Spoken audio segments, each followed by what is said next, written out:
हैं doctor Faisal Wasim Ismail gastroenterologist हैं और आप वाबस्ता हैं आगा खान यूनिवर्सिटी एंड हॉस्पिटल से। उनके साथ हमारे साथ मौजूद हैं जनाब हतम गालिब आगा हर्बलिस्ट भी हैं, हमारे साथ मौजूद हैं साथ में डॉक्टर उस्मा हमीद साहिबा जो कि जनरल फिजिशियन है, डॉक्टर नाशीज इनायत जो कि associate professor gastroenterology Aga Khan University and Hospital से इनका ताल्लुक है, और साथ में हमारे साथ मौजूद है हमारी बहुत बड़ी डॉक्टर बिल्कीस। अस्सलाम वालेकुम जी, आप पाँचों मौजूद गेस्ट को अपने शो में खुश आमदीद कहना चाहूँगी। और सबसे पहले तो मैं आप लोगों से सवाल ही पूछना चाहूँगी डॉक्टर वसीम, अगर मैं आपसे शुरू करूँ, ये जो गट हेल्थ जिसके हवाले से आजकल हम बात करें, एंड थैंक गॉड लोगों में इस हवाले से थोड़ी बहुत अवेयरनेस आती जा रही है कि भाई ये जड़ है फसाद की, ये है क्या गट हेल्थ, पहले तो ये बताएं। आप बिल्कुल सही कह रही हैं। पिछले कुछ सालों में खुसूसी तौर पे इस साल गट हेल्थ के ऊपर बहुत बात हुई है, और ये ऐसे शुरू हुआ है कि जब ये रियलाइजेशन सब में और साइंटिस्ट्स में हुई है कि हमारे गट के अंदर जो बैक्टीरिया रहते हैं, जो दूसरे पैरासाइट्स और दूसरे जो ऑर्गेनिजम्स रहते हैं, वो हमारी हेल्थ को कैसे इन्फ्लुएंस करते हैं। और हमें ये पता चला है कि अगर वो ऑर्गेनिजम्स और वो जरासीम जो हमारी आंतों में रहते हैं, अगर वो हेल्दी वाले हैं तो हमारा पेट भी नॉट ओनली ठीक रहेगा, मगर बहुत सारी चीज़ें, हमारा हार्ट, हमारा ब्रेन, ये सारी चीज़ें उससे मुतासिर होती हैं। और अगर वो ऑर्गेनिजम्स जो कि गट में हैं, जिसको माइक्रोबायोम साइंटिफिकली कहा जाता है, अगर वो माइक्रोबायोम अनहेल्दी है तो उससे वो बहुत सारी चीज़ें पूरे जिस्म में मुतासर कर रहा होता है, नॉट ओनली डाइजेशन की बट ऑल्सो हार्ट की इन्फ्लेमेशन को, जॉइंट्स की इन्फ्लेमेशन को, ब्रेन फॉग के बारे में लोग बहुत बात करते हैं, इनएबिलिटी टू कॉन्सेंट्रेट, ये तमाम चीज़ें गट हेल्थ से मुतासर हो रही हैं। और जब हम स्पेसिफिकली बात करते हैं कि जी ये गट हेल्थ, जैसे आप शुक्र है आजकल मेंटल हेल्थ पे बहुत ज़्यादा बात हो रही है, तो मेंटल हेल्थ भी कनेक्टेड है गट हेल्थ से, डॉक्टर साहब वो कैसे? जी बिल्कुल है। इनफैक्ट आपको शायद ये सुन के हैरानी हो कि इसके अलावा बहुत सारे दूसरे न्यूरोलॉजिकल डिजीज़, अल्जाइमर्स डिजीज़ की बात हो रही है, पार्किंसंस डिजीज़ की बात हो रही है, कई सारे ऐसे ब्रेन के डिसऑर्डर्स हैं जो कि इफेक्ट होते हैं गट हेल्थ से, क्योंकि गट हेल्थ में जब वो बुरे जरासीम होते हैं तो पूरी बॉडी में एक इन्फ्लेमेटरी, एक सोजिश जैसा एक इन्वायरमेंट पैदा होता है, और जब पूरे बॉडी में इन्फ्लेमेशन होगी और ब्लड में होगी तो ब्लड आप जानती हैं पूरे जिस्म में हर जगह गर्दिश करता है। So that is where the inflammation will be taken as well. वो जैसे वो कुछ बड़े बुजुर्ग ना, आप कुछ से पूछे तो वो कहते हैं जी गैस चढ़ दी, उतना चढ़ दी, बताते कि जी गैस दिमाग में चढ़ गई सी। तो अब पता चलता है वो बड़े बुजुर्गों को आइडिया तो नहीं होता, लेकिन कहीं ना कहीं वो इशारा सही कर रहे होते थे। कितनी ज़रूरी है गट हेल्थ का ख्याल रखना, और हिकमत की अगर बात करें तो हिकमत ने इसको कैसे सपोर्ट किया है? सबसे पहले हिकमत में तो बहुत पहले से ये बात मुतय्यन है कि उम्मुल अमराज मैदा, अगर मैदे का कोई इशू है तो वो उम्मुल अमराज है, बहुत सारी बीमारियों की माँ है, जड़ है। अगर मैं बात करूँ निज़ाम हज़म की, गट हेल्थ की या स्टमक इश्यूज़ की, हमारे जो स्टमक इश्यूज़ इब्तिदा है ना, वो है हमारी नज़र से। नज़र से किस तरह है, जब हम खाना देखते हैं वहाँ से लेकर स्टूल पास करने तक, ये एक पूरा सिस्टम अगर कहीं पे भी ख़राबी आए तो वो गट हेल्थ की ख़राबी, स्टमक की ख़राबी या डिफरेंट एंजाइम्स की ख़राबी होगी। जिस तरह डॉक्टर साहब ने आज बिल्कुल नया एक एंगल सुन रही हूँ कि उसको देखने तक जब तक आप उसको अपनी बॉडी सिस्टम से आउट ना करते हैं। क्यों कह रहा हूँ, ये आपके सामने अचार रखा हुआ है, आपके मुंह में पानी आना शुरू हो जाएगा, क्योंकि वो एसिड है। अगर हम उसको लेते हैं तो एंटी एसिड पहले से कुदरत का निज़ाम है जो उसको बनाना शुरू कर देगा। तो इसलिए मैंने ये बात कही कि देखने से स्टार्ट हो जाता है। और जो सबसे बड़ी गलती हम कर रहे होते हैं वो दो चीज़ों में, कंसंट्रेशन की खराबी या कमी, खाना खाते हुए और स्टूल पास करते हुए। जब आप स्टूल पे बैठ रहे हैं और डिफरेंट किस्म के दिमाग में चीज़ें चल रही हैं, अक्सर लोग तो न्यूज़पेपर या मोबाइल लेके बैठ जाते हैं। मोबाइल तो खाना खाते हैं मोबाइल है, और लोग बाथरूम बैठ के मोबाइल लेके बैठे होते हैं। ये दो ही चीज़ें अगर कंसंट्रेशन नहीं होगी तो आपके बहुत सारी चीज़ें ख़राब होंगी, स्टमक से रिलेटेड, गट हेल्थ से रिलेटेड। और गिफ्ट में वो तमाम अमराज आपको मिलेंगे जो डॉक्टर फैसल ने बहुत तफसीलन बताए, कि वो चाहे वो मेंटल हो, चाहे वो फिजिकल हो, चाहे वो डिफरेंट किस्म के और बीमारियाँ हों।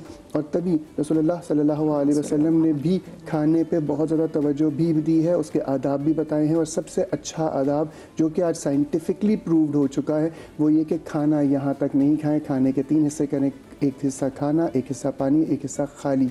4 घंटे बाद दोबारा भूख लगेगी, इसी अमल को दोहरा लें, आपकी हेल्थ भी अच्छी रहेगी, आपका स्टमक भी अच्छा रहेगा, आपकी physical health, metabolic rate, metabolic system, और इसके साथ साथ ओवरऑल आपकी जो ऑर्गन्स की हेल्दीनेस है वो बरकरार रहेगी। अच्छा, जैसे साइंस अब कहती है मतलब कि जी आपका जो दिमाग है, जब आप खाना खाते हैं थोड़ी सी भूख रख लिया करें, क्योंकि आपका दिमाग थोड़ी देर बाद, आपके जो स्टमक है वो थोड़ी देर बाद आपके दिमाग को सिग्नल पहुंचाता है कि आई एम फुल। और ऐसे रसूल पाक सल्लल्लाहु अलैहि वसल्लम उन्होंने भी हमेशा कहा कि भूख रख के खाना खाए, मतलब अब साइंस जो है वो सपोर्ट कर रही है जो रसूल पाक ने कहा।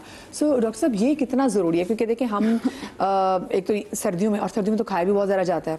सर्दियों में हमारे सारे तरी वाले खाने हैं, हमारे पाए पकड़े कि किसी के घर से पाए आ रहे हैं, कहीं से कुन्ना आ रहा है, कहीं से निहारी आ रही है, मतलब वो चीज़ जो कि मेरी आपको ना छोटी मोटी सी मौत दिखाई दे रही है, हम वो खा रहे हैं क्योंकि हम कह रहे हैं ये तो वो सीज़न है। तो ये सर्दियों में भी मुझे बताएं कि गट हेल्थ कैसे ज़्यादा इफेक्ट होती है? बिल्कुल सही कहा आपने। और मैं ये दोनों जो बातें हुई हैं अभी इनको कंटिन्यू करूँगा।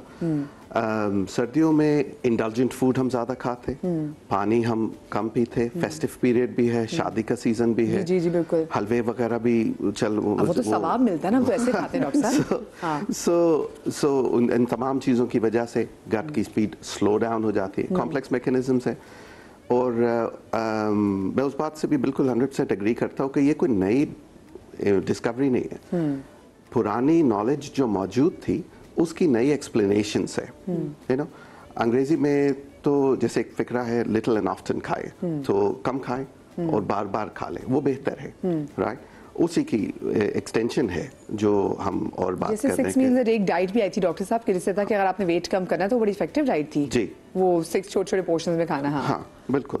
और हर चीज़ हर एक के लिए वर्क नहीं करती, लेकिन ये कि रूटीन में कम खाना ज़्यादा खाने से बेहतर है। और लेकिन ये बात कि प्रैक्टिस करना ज़रा मुश्किल काम हो जाता है। बिल्कुल। अब और आपने सही कहा, शादियों का सीज़न है, अब लोगों को ये भी होता है कि हमने सलामी दी, हमने पैसे तो पूरे करें। मैं ज़ाहिर तफन्नुन की बात कर रही हूँ। डॉक्टर बिल्किस, आपके पास जो लोग आते हैं जब उनकी गट हेल्थ मुतासर होती है, जब उनको प्रॉब्लम होती है, तो वो उसकी क्या रीज़न क्या देते हैं, और क्या लोगों को आसान होता है कन्विंस करना? आसान तो नहीं होता, कन्विंस करना बिल्कुल आसान नहीं होता। और गट हेल्थ से बहुत सारी बीमारियों को हम उसका पता लगाते हैं। जैसे इंडाइजेशन है अगर, तो किडनी इश्यूज हो सकते हैं। तो आप सौंफ, पान, छालियाँ खाने से आप सही नहीं होंगे। आपको मतलब कि पूरा होल एब्डोमेन का चेकअप कराना ज़रूरी होता है कि क्यों इस तरह हो रहा है, एसिड रिफ्लेक्स हो रहे हैं तो क्यों हो रहे हैं, तो उसके बहुत सारे रीजंस होते हैं, हमें वो सारी चीज़ें देखना है। और जैसे हम गट हेल्थ पे B12 पे बात करें ना, B12 की ही वजह से जो है ना हेलिकोबैक्टर पाइलोरी के पेशेंट्स जो होते हैं वो उनको ट्रेमर्स हो रहे होते हैं, एंजाइटी हो रही होती है, टेंशन, डिप्रेशन हो रहा होता है, क्योंकि उनके गट में जो B12 बन रहा होता है और जो बैड बैक्टीरिया हैं वो ज़्यादा हो जाते हैं, गुड बैक्टीरिया कम हो जाते हैं। तो जाहिर सी बात है जो ज़्यादा होंगे उनकी ज़्यादा चलेगी। तो जब उनकी ज़्यादा चलती है तो फिर जो है एंजाइटी, टेंशन, डिप्रेशन, ये सब भी गट की वजह से होता है। ठीक है, तो ये सारी चीज़ें हम तो मतलब ये नहीं है कि नेचुरोपैथी शुरू से ये कहती है कि मैदा तंदुरुस्त दिमाग तंदुरुस्त। अगर मैदे की खराबी है तो सारी चीज़ें जो है ना ख़राब होंगी। और अब मैदे में भी बहुत सारी चीज़ें, एक चीज़ नहीं, आप ये देखें ना कितनी बड़ा जो आपकी इंटेस्टाइन कितनी बड़ी है, उसको लुब्रिकेंट रखना, उसमें से जो चीज़ें गुजरती हैं वो जाके आपकी ब्लड स्ट्रीम में शामिल होना। एक गलती आजकल बहुत है और शादियों में भी है, कॉम्बिनेशन ऑफ डाइट का। हम दही खा रहे हैं, फिर फ्रूट्स खा रहे हैं, फिर आप इनका कॉम्बिनेशन देखें। जी जी, बूफे नहीं, ये बहुत गलत है। तो ये जो है ना सादा खाना सही है, लेकिन जब आप बूफे सिस्टम में जाके हर चीज़ को चखते हैं, हर चीज़ का डाउन टाइम अलग होता है। जैसे हम कहते हैं कि दही सुबह में खाना चाहिए, क्योंकि दही और रेड मीट दोनों का आपकी बॉडी ब्लड स्ट्रीम में एक साथ जो है ना तकरीबन 6 से 7 घंटे लगते हैं। इसीलिए हम बीमारी में भी दही का इस्तेमाल, या पेट के अमराज में दही का इस्तेमाल करते हैं। आप स्मूदीज बना लेते हैं, उसमें इतने सारे फ्रूट्स डाल देते हैं, शुगर डाल देते हैं, तो और फिर क्या होता है, इन्फ्लेमेशन बढ़ती है बॉडी में। तो ये ना ये जो डाइट जो है ये भी एक साइंस है, इसको भी समझने की जरूरत है कि क्या चीज कब खानी चाहिए। और हम इसमें गलती करते हैं, हम रात को बैठे होते हैं तो हमें रात को भूख लगती है, तो फिर फूड पांडा होता है, फूड पांडे से चीजें आती है, फिर सारी वो जो होता है, देखिए मेरी सॉरी गोरिल्ला से मंगा लेते हैं, फिर वो गोरिल्ला वाले एक्शन हो जाते हैं। देखिए कितनी बहुत सीरियस नोट पे मैं ये बात कर रही हूँ, बहुत सारे बच्चे जो हैं इस वॉमिट करते हैं, रात को खाना खा के ही बेड पे जाते हैं, वॉमिट करते हैं, और वो वॉमिटिंग की वजह से अगर उसकी सांस की नाली में चली जाती है तो डेथ वाकई हो जाती है। ऐसा पिछले दिनों हुआ है। तो प्लीज आप अपने बच्चों को एजुकेट करें, खाना खाने के फौरन बाद बिस्तर पे नहीं जाना। बिल्कुल। और ये नाइट मील्स प्लीज इसको अवॉइड करें। ये ज़रा नाइट मील्स के वाले से बताएं, क्योंकि देखिए हमारे यहाँ तो ये मशगला एक शोगल है कि चले जी, और ये लेट नाइट हम स्पेशली अगर जाग रहे होते हैं सर्दियों में तो रात को भूख लगती है, फिर आप कहते हैं चलो भी किसी जगह से खाना मंगवा लेते हैं या जाके खा लेते हैं। अच्छा वेकेशंस भी है ना जी, वेकेशंस तो आजकल ये सबका हो रहा है। अच्छा देखिए मदिया, हर चीज़ की बात ये है कि शुरुआत जो होती है ना वो आपकी लाइफस्टाइल ही बहुत मैटर करता है। अब हम छुट्टियां हों या आपका नॉर्मल डेज हो, अगर हम उनको चले थोड़ी बहुत एहतियाती हो जाती है, लेकिन एक सर्दी का सीजन है, एक तो हम बाहर से मंगवा रहे हैं, वैसे ही जैसे आपने बताया पाए, निहारी, सूप, इसका क्रेविंग बढ़ जाती है। अच्छा होता है कि क्योंकि और आजकल मिक्स नट्स, जो क्योंकि नट्स तो बहुत हेल्दी, नट्स खा लो, नट्स खा लो, वो नट्स में कितने खाने हैं। हर चीज़ की मॉडरेशन बहुत ज़रूरी है। हर चीज़ की ज्यादती अगर फायदेमंद भी होगी वो आपको नुकसान पहुंचा देगी। तो ये सबसे पहले अपने जहन को तैयार रखें। और हम वेकेशंस में कुछ हमें पता है कि हमारा डिनर टाइम क्या है, आपने अगर मंचिंग करनी भी है तो बहुत हल्का सा स्नैक कर लें, उसके बाद कोशिश करें कोई फिजिकल एक्टिविटी या कोई स्टेप्स 200-250 स्टेप्स लें ताकि आपकी डाइजेशन हो, और फौरन से आपने बेड पे नहीं जाना। लेकिन ये देखिए ये चीज़ें तैयार करनी होती है अपनी बॉडी को कि चाहे जिस तरह का भी मौसम हो, सीजन हो, हमने अपनी रूटीन को वैसे ही रखना है। आगे पीछे थोड़ा बहुत हो सकता है, वही आपका हेल्दी लाइफस्टाइल है। और लाइफस्टाइल ही अगर लोग बेहतर कर लें तो मुझे लगता है बहुत सारी चीज़ों से बच सकते हैं। अच्छा सर्दी में अमूमन क्या होता है, जब बड़े खा रहे होते हैं तो बच्चे भी खाते हैं। बिल्कुल हाँ। फिर सुबह उठते हैं, फिर वो ब्रंच हो रहा होता है, ना ब्रेकफास्ट है ना वो जी जी बिल्कुल, उसके टाइमिंग सारे आउट हुए होते हैं। तो फिर क्या होता है, खाने को डाइजेशन का टाइम ही नहीं मिल पा रहा होता है। एक मील को तकरीबन डिपेंड करता है कि अगर आपने मीट लिया है तो उसको it takes around 6 to 8 hours to digest. Vegetables लिए तो उसका डाइजेशन टाइम अलग है। अगेन जो हम मिक्सचर खा रहे होते हैं ना, वेजिटेबल्स भी हैं, तो उसके बाद 2 घंटे के बाद फिर कुछ आ जाता है। तो वो प्रॉपर हमारी गट को रेस्ट ही नहीं मिल रहा होता है। गट की हीलिंग के लिए ना रेस्ट बहुत जरूरी है। इसलिए कहा जाता है कि डिनर और ब्रेकफास्ट में कम से कम 10 घंटे का वक्फा जरूर हो ताकि आपकी गट हील कर सके। डॉक्टर्स में जैसे हमारे तो इमामों ने भी कहा है कि आप जो सुबह का जो नाश्ता है वो आप बादशाहों वाला करें, बिल्कुल। आप दोपहर का जो खाना करें वो वजीरों जैसा करें, और आप जो रात का खाना है वो फकीरों जैसा बिल्कुल करें। ताकि उसको टाइम मिल सके गट को हील होने का ना, ताकि आप सुबह का दिन अच्छे से स्टार्ट करें। कि सुबह हमें एक फ्यूल चाहिए होता है, एनर्जी चाहिए मतलब हम आज अगर वो कहते हैं साइंस गट हेल्थ के वाले से बात करें तो नहीं, हमारे तो इमामों ने हमें बता दिया है कि भाई आपने कैसे अपना ख्याल रखना। और इतना ताकीद की गई है, इमाम मुत्तकियान ने भी कहा है कि अपने पेट को जानवरों का कब्रिस्तान मत बनाओ, कि इतना गोश्त मत खाओ। लेकिन डॉक्टर साहब ये सर्दियों का एक सीज़न ऐसा है बहुत ज़्यादा गोश्त खाया जाता है। एक तो देखें स्पेसिफिकली हम देखते हैं कि कितने जब बकरा ईद की बात, कितने केसेस हम देखते हैं कि अगले दिन ही रिपोर्ट्स आने लग जाती कि इतने लोग जो हैं वो अस्पताल में जो है वो दाखिल हुए हैं। तो ये जो सर्दियां हैं जिसमें हम बहुत ज़्यादा गोश्त खाते हैं, हम कहाँ पे एंड अप होते हैं फिर? हाँ, दुनिया भर में हमें ये पता है और कई सालों से पता है कि रेड मीट के अपने बहुत सारे मुज़र असरात हैं। And we have known for some time के रेड मीट और वाइट मीट में वाइट मीट इज़ जनरली ज़्यादा हेल्दियर है और उसी के ऊपर करना चाहिए। और ऑनेस्टली एक मिथ है कि कहना कि रेड मीट से अंदर बॉडी में हीट ज़्यादा जनरेट होती है। It's not like that, but it's just a myth. और क्योंकि हमारे यहाँ मिथ्स पास ऑन होती रहती हैं फ्रॉम जनरेशन टू जनरेशन, इसलिए हम बिलीव भी करते। जी बिल्कुल, तो फिर वो इसीलिए ऐसा होता है। मगर one of the problems is also red meat के जो हेल्थ के मसाइल हैं, उसके अलावा meat is a very good source for infection और बैक्टीरिया उसमें बहुत आसानी से पल भी जाते हैं और प्रोलिफरेट भी करते हैं, बढ़ते भी हैं। तो मीट के जो इन्फेक्शंस होते हैं वो खुसूसी तौर पे बहुत ख़राब होते हैं, क्योंकि उससे बहुत बुरा पेट ख़राब होता है, डायरिया होता है, नोजिया होती है, वॉमिटिंग होती है। और डॉक्टर साहब तो मिक्स खा रहे होते हैं ना, हम कहीं भी बजाएं, फ़र्ज़ कीजिए जैसे एक है कि आपने जी फ़र्ज़ करें कि इस अमाउंट में, जिसको मेरे ख्याल से 100 mg कितना बनता है, अराउंड 100 ग्राम है ना, बराबर 250 ग्राम जो है 250 ग्राम। हम तो किसी अगर शादी में जाएं तो वहाँ पे अगर फ़र्ज़ कीजिए कि आपने एक, चलो अगर निहारी बनी है, कुछ भी बना, आपने वो ली, फिर आपने चिकन का भी कोई आइटम ले लिया, फिर आपने बारबेक्यू का भी आइटम ले लिया, फिर आपने ठीक है सैलड भी आपने साथ से डाल के खुश हो गए कि हमने सैलड तो डाली है। तो ये जो कॉम्बिनेशन ऑफ मीट है जिसमें चिकन भी जा रहा है, जिसमें और फिर उसके बाद में फिंगर फिश भी ले लें जी, चलो शाबाश, प्रॉन्स भी खा लें, तो मतलब अभी हम दम घोट दें अपने मैदे का। तो डॉक्टर साहब ये कितना नुकसानदेह है?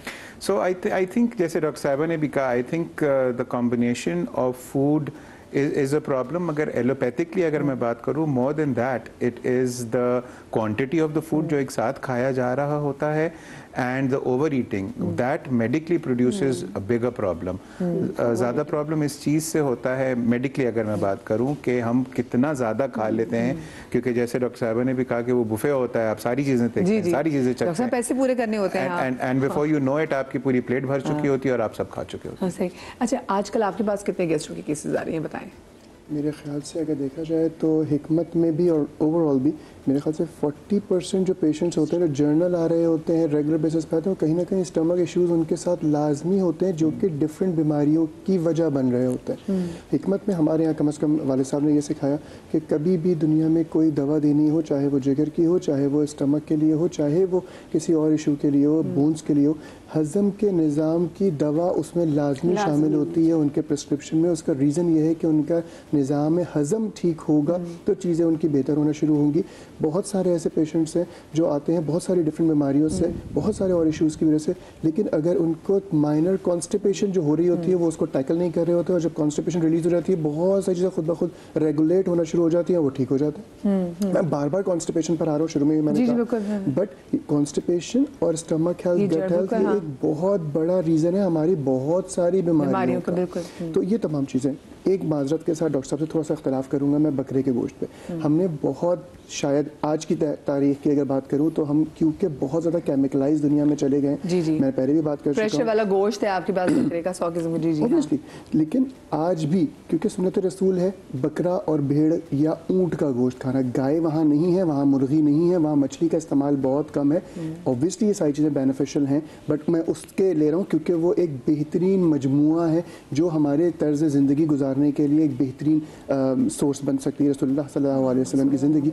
तो उसमें सरीद का जिक्र है। सरीद में हमने मसला क्या किया है, हमने गोश्त को कड़ाही की सूरत में लेके आ गया, हांडी की सूरत में लेकर आ गया, भुना हुआ। वो जो क्वांटिटी ऑफ मीट है जब वो बढ़ जाता है तो हम जारी पता बीमारी का बायस बनते हैं। मैं डॉक्टर साहिबा से भी इख्तिलाफ थोड़ा सा शायद करूँ माजरत के साथ। मैंने जो पढ़ा वो 70 to 80 grams per day meat allow है, इससे ज़्यादा अलाउड नहीं है, जो कि 250 ग्राम, माजरत मैं गलत हूँ शायद, तो मैंने जो पढ़ा था वो शायद मैं गलत हूँ, उसके लिए बहुत माजरत। तो उस पर यह है कि हमें इतना गोश्त इस्तेमाल करें एंड देन। अच्छा, उस टाइम में भी बकरे का गोश्त रोज थोड़ी खाया जाता था, भुना हुआ गोश्त होता ही था। सरीद में भी ये है, वो तो कोई महफिल दावत होती थी, पता चलता था जी बकरा कुर्बान किया गया है, देन उसका वो यूं था। और सरीद में भी ये है कि बहुत सारा पानी वाला थोड़े से गोश्त, बहुत सारा पानी और उसमें रोटी भिगो के यखनी। हमने जो इसको भुना हुआ खाना बनाना शुरू कर दिया, जैसे आपने इंट्रो में भी कहा था, भुना हुआ खाना हमारी सेहत के लिए, हमारे मैदे के लिए नुकसानदेह। मटन की अगर मैं बात करूँ, देखिए जितनी भी रिसर्चेज हो रही हैं, मैं माजरत करूँगा पहले डॉक्टर साहब से, लेकिन जितनी भी रिसर्चेज हो रही हैं वो हलाल और हराम गोश्त में भी एक डिफ्रेंसिएशन आ जाता है, जो कि शायद हम हलाल गोश्त के इतना ज़्यादा हम उसमें नहीं जा रहे, क्योंकि जो खून का इखराज होता है हलाल में वो बहुत सारे बैक्टीरियाज को ख़त्म कर सकता है, लेकिन जो हम रिसर्चेज नॉर्मली पढ़ रहे होते हैं वो उस गोश्त की होती है जो नॉन हलाल है। तो एक छोटा सा डिफरेंस आता है। इनफैक्ट अब तो ऐसा वेस्ट में भी जाए तो दे प्रेफर ज़बीहा गोश्त, उनको भी होता है कि हाँ की जो तरीका है उसको स्लॉटर किया जाता है, वो खुद कहते हैं कि ये ज़्यादा बेनिफिशियल है, हाँ बेनिफिशियल है। मैं एक छोटी सी ब्रेक की तरफ जा रही हूँ, ब्रेक से जब वापस आएंगे तो डिस्कशन को आगे बढ़ाएंगे, आपकी लाइव कॉल्स भी शामिल करेंगे, लेकिन ब्रेक के बाद।